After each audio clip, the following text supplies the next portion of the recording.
मुख्यमंत्री देवेंद्र फडणवीस यांचे सोलापूर जिल्ह्यातील निकटवर्तीय असलेल्या आमदार प्रशांत परिचारक यांनी एक जाहीर सभेत भारतीय सैनिकांच्या पत्नींच्या चारित्र्याविषयी केलेल्या वादग्रस्त वक्तव्याचे आज पंढरपूरसह राज्यभरात तीव्र पडसाद उमटले।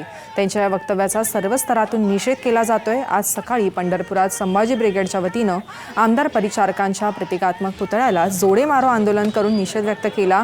या प्रकारानंतर आमदार परिचारकांनी आपले वक्तव्य मागे घेत भारतीय सैनिकांची व महिलांची माध्यमांसमोर येऊन माफी मागितली आहे। ऐन निवडणुकीच्या तोंडावर परिचारकांना त्यांचे वक्तव्य चांगलेच अंगलाट आले आहे।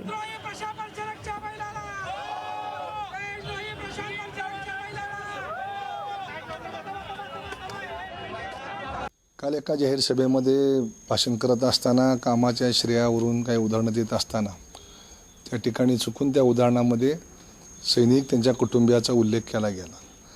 त्यांच्याप्रती कुठल्याही अपशब्द वापरावा ही त्यामागची भूमिका नव्हती, उद्देश नव्हता। पण भाषणाच्या अनादानाने ती गोष्ट घडून गेली, ती निश्चितपणे चुकीची आहे।